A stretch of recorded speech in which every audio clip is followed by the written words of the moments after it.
Welcome to Sakshi TV special immigration show with attorney Mr. Banad Viswanath from the Banad Law Officers PC. Please note that Sakshi TV now has 3 immigration shows every week: on Thursday at 5 p.m. EST with attorney Mr. Chand Parvatneni, Wednesdays at 5:30 p.m. EST with attorney Prashanti Reddy in English, and on Friday at 6 p.m. EST with Banu Ilindra. Please tune in to ask your questions. If you are an immigration attorney and would like to join our special shows, please email us at usa@sakshi.com or call us at 866-725-7441. Before we begin the show, please note that the information provided on the show is not a legal advice and for general informational purposes only. Sakshi TV or its agents will not be responsible for use of information. If you need specific legal advice, please contact the attorney directly. Viswanath Esq is the principal attorney of the Banad Law Officers PC, a firm which has a legal practice primarily handling U.S. immigration and nationality law, among other related legal matters. The Banad Law Officers has 2 offices located in Manhattan and Queens, New York, and also 2 offices in Mumbai and Bangalore, India. You can visit their website www.banadlaw.com for more contact information. So today's topic, we will continue the knowledge session with the news and updates on latest immigration, followed by a Q&A. Before we get into the topic, you can call us on the numbers on the screen for more questions related to the immigration and also ask for tips. So without any further delay, let's welcome Mr. Dev to our show. Hello, Mr. Dev. I hope you're doing really well. Can you please introduce yourself about your law practices and what you do to our viewers watching? Sure, it's a pleasure to be here. Thank you very much. My name is Banad Viswanath. My family is originally from Bangalore, India, and I've been in the United States for many decades. They came here in 1961. Now, our law practice is primarily related to U.S. immigration law. By virtue of the offices in India, I also have worked with companies that are trying to get a foothold into the United States, or United States companies that are trying to get their extension into India. But we handle the gambit of immigration issues related to student visas, H-1Bs, intercompany transfers, visitor visas, domestic helpers. We do removal proceedings. We definitely help with family-based immigration as well. It's a pretty big part of our practice. And now all green cards in India are being processed through Mumbai. So pretty much anyone in India who is, in fact, going to get a green card will need to come through the Mumbai Consulate in order to do immigrant visa processing. Now, my office in India, in Mumbai, is literally, 6 or 7 minutes away from the U.S. Consulate. And then the office in Bangalore is centrally located in Bangalore proper. I go to the India offices every 3 months. On a pretty regular basis. I was just there in March. I will be back there again at the end of May until June. I've pretty much been doing this work since 2001. I opened up my own practice in 2008, and this is what I've been doing ever since. Yes, that is great, Mr. Dev. So, Mr. Dev, here's our first question. In the midst of recovery from the COVID pandemic, what changes have you seen at the U.S. consulates and the embassies? A lot of changes have occurred. One of the things that happened when the pandemic hit was that consulates all shut down. And there was no news. There was no information on how, people were going to continue their cases. I had a ton of clients that had visa interviews that were canceled, both in the non-immigrant section and the immigrant section. I had people that had their interviews, but then the consulate asked for additional documents, and then everything shut down. So then they couldn't even submit the additional documents, and they got stuck in India and in other places in the world, because I've got clients in a lot of different countries for years, in point of fact. One of the things that happened was we finally got over the curve. We started implementing vaccinations. I think we got a better understanding of how the virus works. And so with that also came a little bit more of a straight function in terms of the government. And then they started to open up the consulates and the visa functionality of the consulates more and more. India is still far behind where it should be. And that's true for a lot of countries. I would say they're probably processing about 60 or 70% capacity right now. And that's not to say that that may change. That may change in a downward direction, but the hope is that it won't. It'll continue to grow. I gave a lecture in December on the subject of visa processing, and one of the panelists was a former consular officer who still has a lot of friends with the Department of State and still a lot of colleagues. And he said point blank that the expectation from the Department of State, which is the body that runs all of the embassies and consulates, is that they will not be back to worldwide normal function till the end of 2022, or potentially even into throughout 2023 into early 2024. And the other part to this is the Biden administration. We in the middle of the pandemic, we also had a change in presidents, which also changed the basic point from the perspective of leadership. And so the Biden administration has always been a lot more pro-immigration than the former Trump administration. And that has just created a stronger avenue for students to apply. It's created a stronger avenue for people with H-1Bs to get those H-1Bs renewed. The same thing for L1 intra-company transfers. So I would say two things have happened: more control over the situation and circumstances in COVID, as well as a more proactive and pro-immigration administration. And so we are seeing things open up. We are seeing visa appointments being doled out regularly. Visitor visas are still a little bit of an issue because they're trying to give priority to the work-related visas, people who already have visas issued, and just get through the backlog, of green card applications, immigrant visas.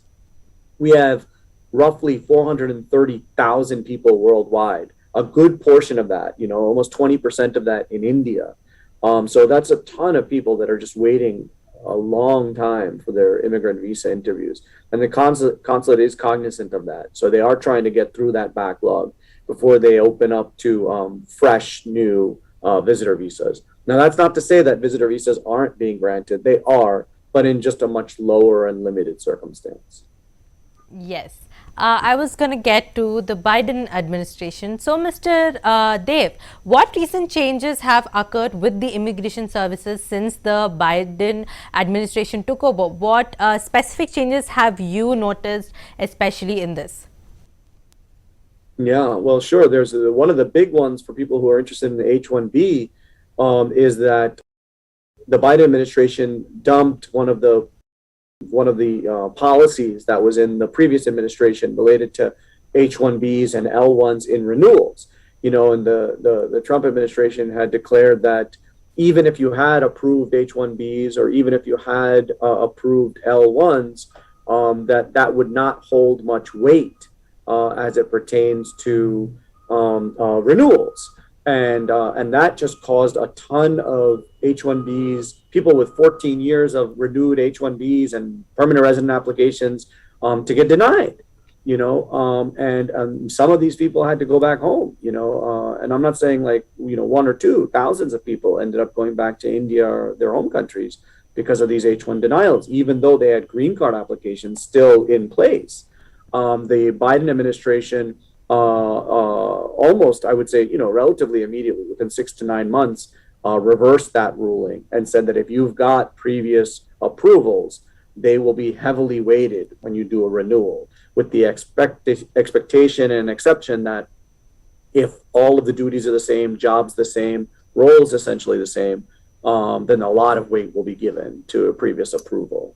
And that's a huge, huge change. One of the other things that's happened is immigration has realized that two areas of backlog occurred. One was from the previous administration, two was from the pandemic. Last week, Immigration Services, that's USCIS, made the announcement that they realize that there's this huge backlog, and they're implementing policies that are going to speed up adjudication on work authorization applications, green card applications, citizenship applications, several areas that are right now, people are waiting many, many, many months, including sometimes a few years just to get adjudicated. And they're also expanding premium processing.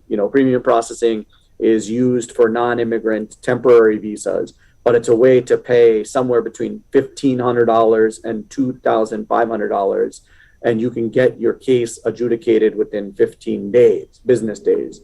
So what USCIS announced was that they were going to expand the premium processing ability to several other categories that are not currently available.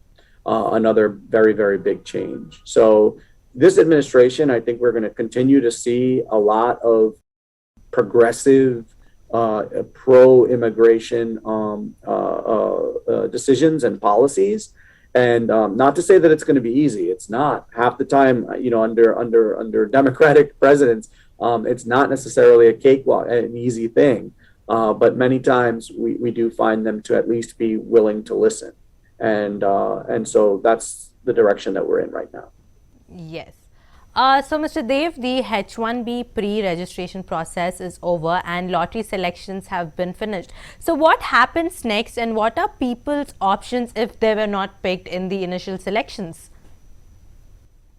Yeah, well, it was an unfortunate change, in the sense that some people didn't even realize what was happening. One, pre-registration occurred actually slightly earlier than it did in the years before. Now, pre-registration is only something that was one of the very good things that the Trump administration did in terms of immigration. Every year the H-1Bs were being lost because people would all apply at one point, and then whoever was picked, and whoever was rejected, and that was pretty much it. The Trump administration, I give them kudos for this because it was a good thing, created this pre-selection, pre-registration process so you don't spend the time and the energy and the money. You file a few important information and it goes into a system, and then a computer will randomly pick applications. There is a priority for those with U.S. master's degrees, and there's an additional 20,000 visas that are provided to those with U.S. master's degrees. But aside from that, you really have the opportunity to get picked from this computer-generated system. And then if you are picked, you have 90 days from the date you're picked to file your H-1B application. So it's great because if you don't get picked, you don't spend all of the money and the time and the energy to file. And if you get picked, you have almost 3 months to go ahead and file your H-1B.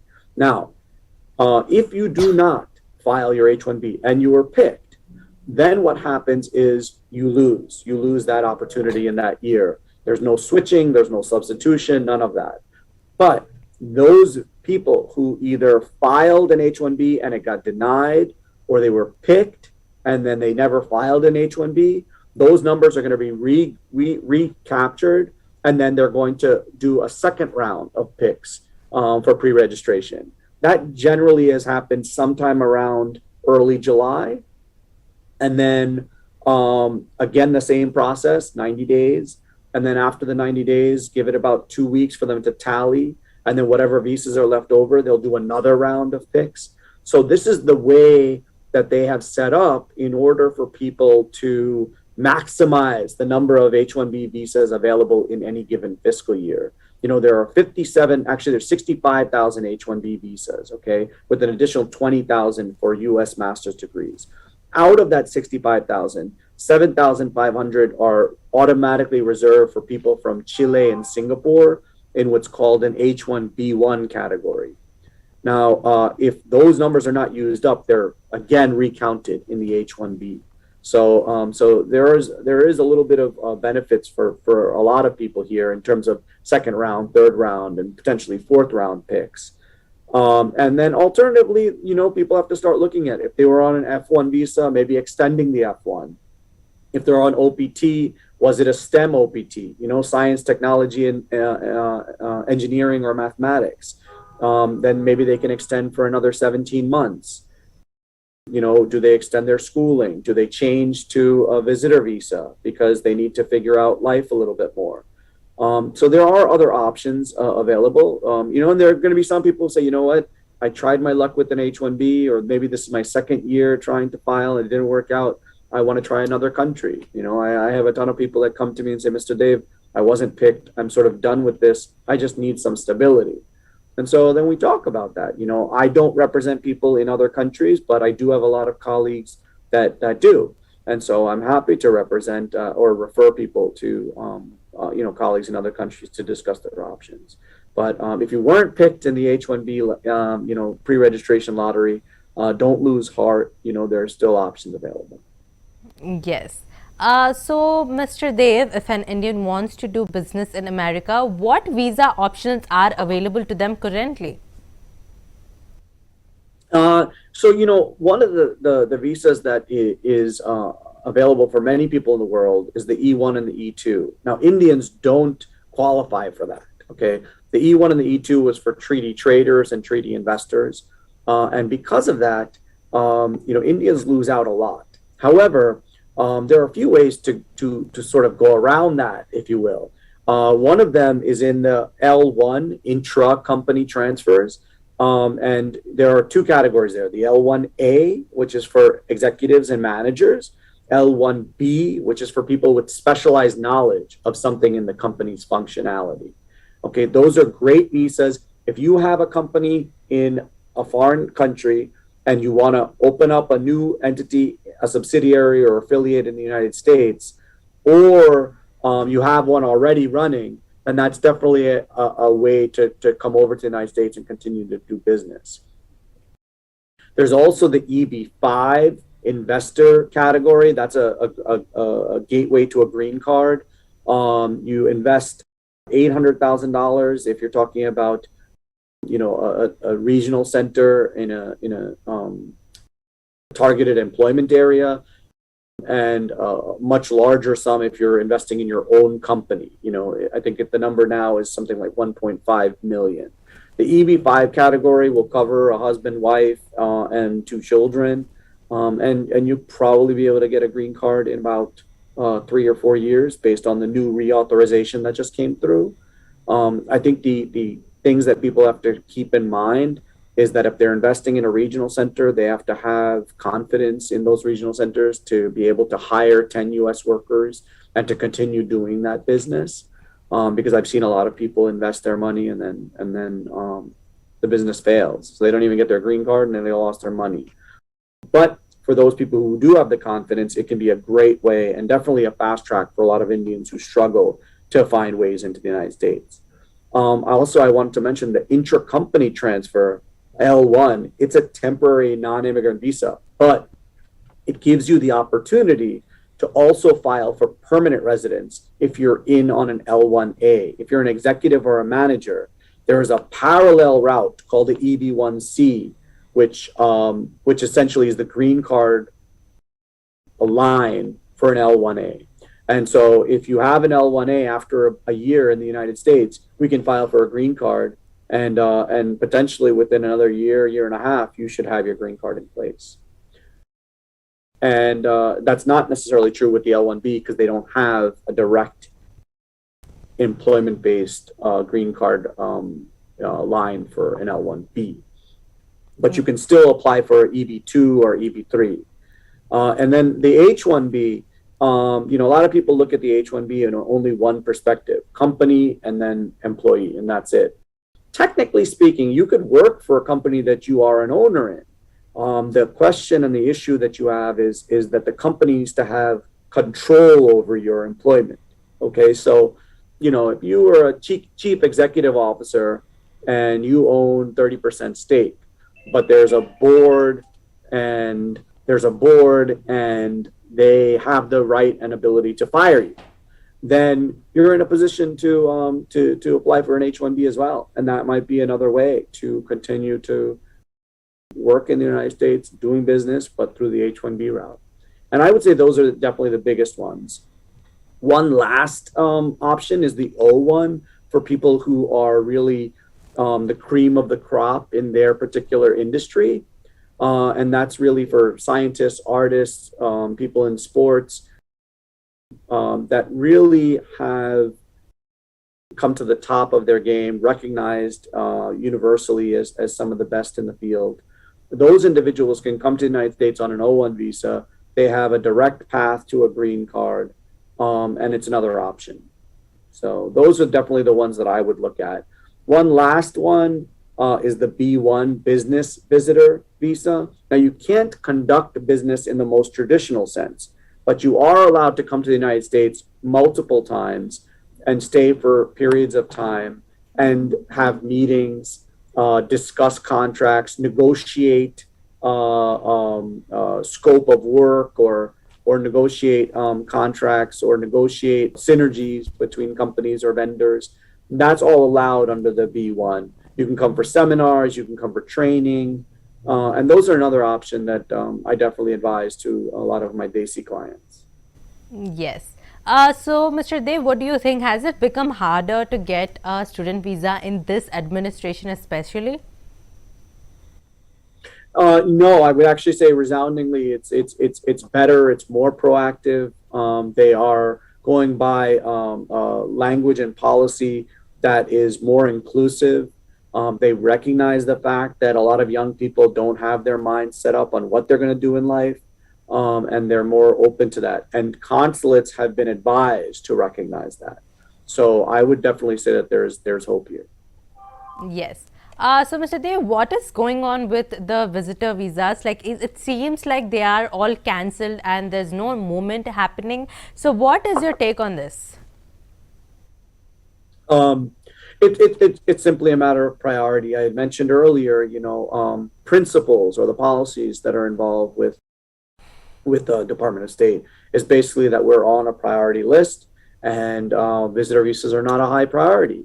Now, they do recognize that there are circumstances where people need to visit, and it is very important. And so they've given this option for people to sometimes take what's called a marker date. That's usually like 6 or 7 months away, and then apply for what's called a national interest exemption, or an expedited visa appointment, emergency visa appointment.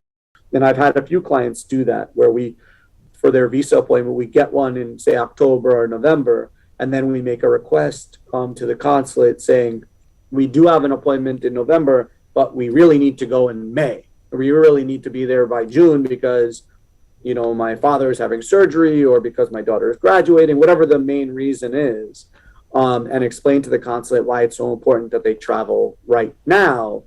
And that has been relatively successful, and it's a good option for people. But if you just want to come and visit the United States, then it's going to be difficult in at least India. I will suggest to some people that one of the things I've advised to a few of my clients where we've had difficulty securing appointment dates is if they have a visa to another country, some of those countries are doing what's called third country processing. Okay, that's where those countries will allow for a national from some other country to come in, and then that national has an appointment at the U.S. consulate or embassy in that country, and they get their visa done there. And so I've had a few people from India do that, and they end up going to a country that will allow it, because some countries have said, look, we're only going to handle, for the time being, we're only going to handle visa appointments for people that live here or have some reason to be here. Canada was one of those countries. They used to be a great spot for people to come in and get visa processing done. But because of the pandemic, Canada decided, unless you have a reason to be in Canada, we're not going to allow you to just come in so you can go to your visa appointment. But there are other countries. Singapore has been a good country for third country processing. The other thing is that these things change on a weekly or monthly basis, based on their ebbs and flows. So what I tell you today may not be the case 3 weeks from now. And it may not have been the case 2 weeks from now or 2 weeks ago. So people really need to be careful, do the checkups, talk to a lawyer, talk to someone who understands this system, and look on consular websites, because a lot of consulates do provide really good substantive information on their websites. The U.S. Mission India has a good Facebook page. There are some ways to find out information. Yes. And finally, Mr. Dev, there has been a lot of buzz on employment-based petitions and downgrading as well as interfiling. So can you please explain these concepts, like give a basic introduction to the viewers at least? Sure. So, when we're talking about downgrading, that's a pretty straightforward concept. Downgrading occurred. It's one of those situations where you apply under what's called a higher category, and then you notice that the visa numbers are moving quicker for lower categories. Okay, typically it happens with EB2, the employment-based second category, and EB3, the employment-based third category. And so what happens is we have a lot of Indians who got their master's degrees, have jobs, and those jobs were filed under the EB2 category, right, for people with master's or advanced degrees. And then they found out that the EB3 category was becoming current, and they were saying, "Oh my God, I'm in this higher category, but I'm going to have to wait another 2 or 3 years before I can get my visa." And so people started scrambling to put in applications for what's called downgrading. Now that's where you ask him, you're saying the job is still available, and you're asking immigration to essentially accept your application as a lower category case in order to take advantage of the priority dates and move ahead. So that's downgrading in a nutshell. Interfiling is a very interesting concept. Interfiling, and I'll give you an example of interfiling, what we're doing now. So we actually had a case where we've got a few of them that are like this, but one in particular where the employee was very, very keen on downgrading because he felt like he was just getting stuck and had to wait so many years.